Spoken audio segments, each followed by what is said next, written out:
Well, there you go. Wives, any questions? Gentlemen, were you taking notes? I don't know why the person who requested a sermon on Proverbs 31 made such a request. It was a woman, by the way. And let me take a few guesses as why that might be. Maybe it is a beloved text for this person and for many, because down through the years it has been associated with occasions like Mother's Day, in an attempt to pay homage to the loving and hardworking women in our lives, our grandmothers and mothers and wives. It was perhaps intended to also be instructional for the girls in the congregation. Listen up, young ladies. The way to snag a good man is to follow the example of the capable wife of Proverbs 31.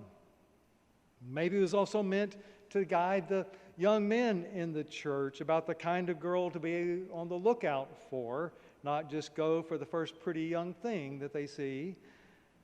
There's been more than one funeral in my ministry where the family requested that this chapter be read, a way to recognize the godly, industrious, self-sacrificing life of their loved one.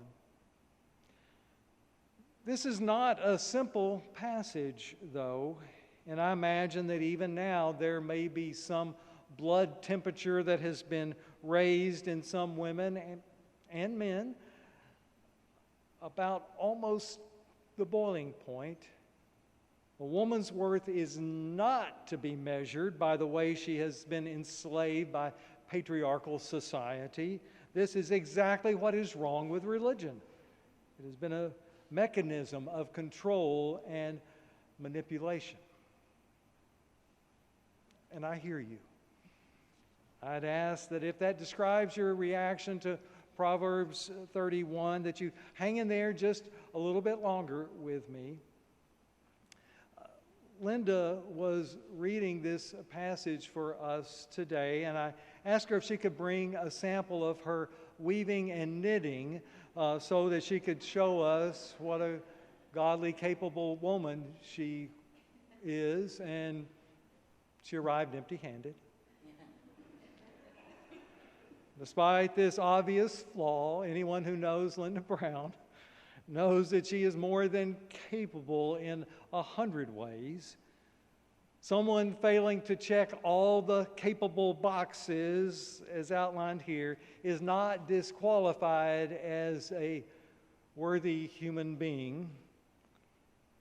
I probably don't need to point out that we don't take every verse of Scripture at face value. Why the chapter that follows this chapter in the next book of the Bible, Ecclesiastes, has some things to say that maybe you would find a little unsettling. Smoke, nothing but smoke. There's nothing to anything. It's all smoke. What's there to show for a lifetime of work, a lifetime of working your fingers to the bone? One generation goes its way, the next one arrives, but nothing changes. It's business as usual for old planet Earth. The sun comes up and the sun goes down and does it again and again, the same old round. Everything's boring, utterly boring. No one can find any meaning to it. Well, that's a cheery, positive outlook, wouldn't you say? It's in the Bible. It's all meaningless. Just because you read something in the Bible doesn't mean that it doesn't need some interpretation. So maybe the question behind the request was about relevance. Is there a way to redeem this text for 21st century believers? I don't know. Let's look at the context here. It's an acrostic poem. Maybe you were wondering why it just seemed to go on and on. We had to make it through the whole Hebrew alphabet. The first word of each line begins with a different letter, from A to Z or Aleph to Tav. These verses are attributed to an unnamed mother of an unknown king, Lemuel. Now, any woman who's had to face the scrutiny of a future mother-in-law may chuckle a little bit at this list put together by Mommy Dearest.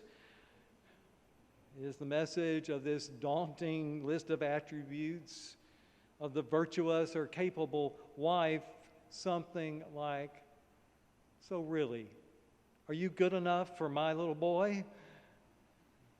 The text seems to admit the near impossibility laid out here. A capable wife, who can find? As one commentator put it, why is she hard to find? Because she's working hard everywhere, on everything, for everybody, from dawn to dusk and into the night. What does the first adjective in this passage mean? It gets translated so many different ways in our English text. The King James Version says, a virtuous woman who can find.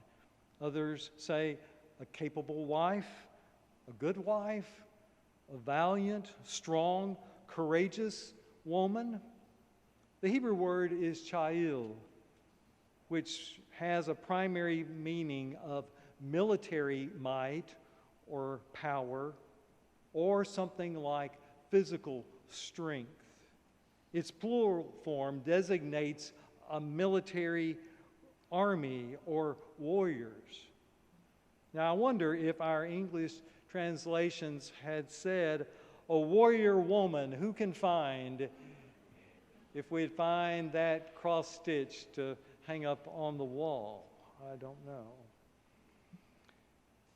If you read these verses and come away with a picture of a woman who knows her place, which is kitchen-bound, subservient, and silent, you aren't reading very carefully.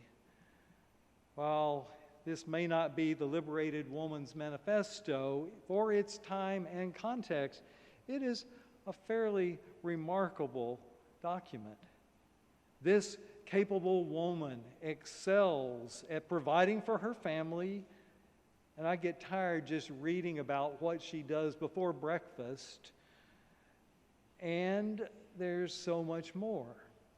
She carries out real estate transactions, plans and plants a vineyard, and probably has a limited release vintage that gets 95 from the wine enthusiast, I'm guessing.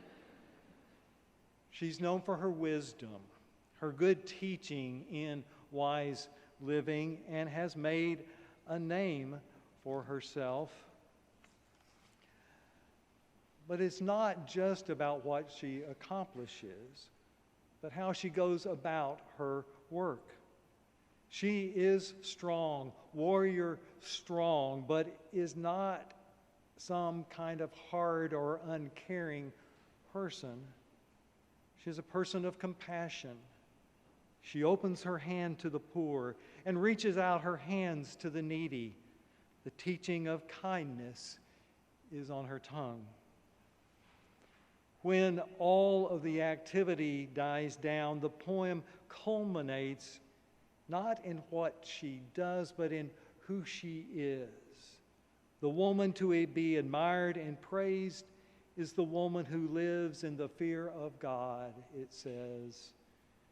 What is this fear of God business? I found this definition that I think is spot on. Fearing the Lord means to be in reverent awe of God's holiness, to give God complete reverence, to honor God as the God of great glory, majesty, purity, grace, and love. It is godly devotion to our Creator and Sustainer. Working with this passage from Proverbs has given me a chance to reassess my attitude about it. It is complicated, and it raises enough issues that maybe we'd be tempted to just relegate it to the quaint relics of a day gone by. But I'm not so sure. It has its issue, but it also does some very important things, I think. It praises strong women.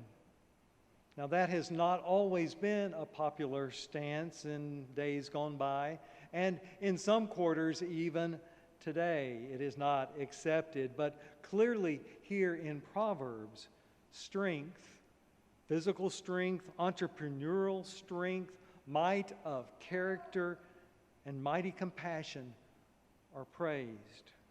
A close reading of the Hebrew text will show that the queen mother who composed this resume for any future daughter-in-law was looking for someone who would be an equal partner with her son in battle and in life. This passage praises hard work. Working people, and I won't just limit it to women here, working people today have a challenge before them. How do you live as a productive person with all the demands of job, family, and personal needs? I'm not sure I'd invite the capable woman to lead a workshop on work-life balance, at least from this description, but maybe in some ways she might make an interesting presenter. She seems to get some things very right. She laughs at the time to come, it says. The future doesn't scare her. She is not running scared, maybe partially because of the good planning that she has done, maybe also because she has a stance toward God that trusts in God's good care. And she's not so caught up in what she's doing that she becomes oblivious to the people around her. She sees the needy. She stretches out a hand. And maybe also this supercharged list could lead us to ask about the pace of our lives and if we might not try so hard all of the time. What does frantic get us anyway? Along with the jam-packed day of knitting and hauling in food like a merchant marine, it makes you think she had growing teenage boys, we can find lots of scriptural support, if not entirely here, certainly other places that call us to renewal, to Sabbath, to wholeness in our lives. The other thing this passage does is de-emphasize physical beauty. Charm can mislead, and beauty soon fades, it says. I don't know how much human beings, and I'm throwing us guys into this one too, how much is spent trying to achieve some physical perfection. But I'm sure the figure is staggering. There's a whole media advertising dissatisfaction campaign working against us. If we can be convinced that we just don't measure up, maybe we will buy more stuff. Have you ever heard of Julia Bloom? A few years back, at age 13, this young lady started an online petition that eventually gathered 86,000 electronic signatures, and then she hand-delivered it to the editors of 17 magazine, asking them to run in each issue at least one photo spread that was unaltered, so that their readers, teenage girls, would have a chance to see reality, not some airbrush, photoshopped ideal that fuels their insecurity about their bodies. Because of Julia's campaign, the editors have pledged to no longer alter bodies in their magazine, and that when they do use technology to clean up something in a picture, it is noted. Beauty soon fades. It's what is important to know about life. I'm going to tell this story as much for a word of encouragement for parents as anything else. It's a story from my little childhood that I still remember that took place between my mother and my grandmother. I was not part of the conversation. I was just a nosy kid who liked to listen in on adult conversations, and you've probably got some of those in your life. My grandmother said to my mother, "Don't you find Maxine rather unattractive?" Maxine was a friend of my mother's and someone that my grandmother just kind of knew, not really knew at all. And my mother was so astonished. She said, "You know, I've never once thought about that. She is so beautiful on the inside that I would never have said that she was not attractive." A little conversation that models for a little kid something that's important in life. I invite you to find those and make sure your kids are eavesdropping. So the last one is this. This passage values what is most valuable. The other life question that Proverbs 31 raises for me: how do you measure your own value and the values of others? Is it in doing or being? Are we just the sum of all our activities? Is our real value in our virtue? What do we value about others? Is it just what they can do for us, or who they are and what they mean to us, aside from any doing? Is our life rooted in the fear of God, living in reverent awe of God's holiness, giving God complete reverence, and honoring God as the God of great glory, majesty, purity, grace, and love? Amen.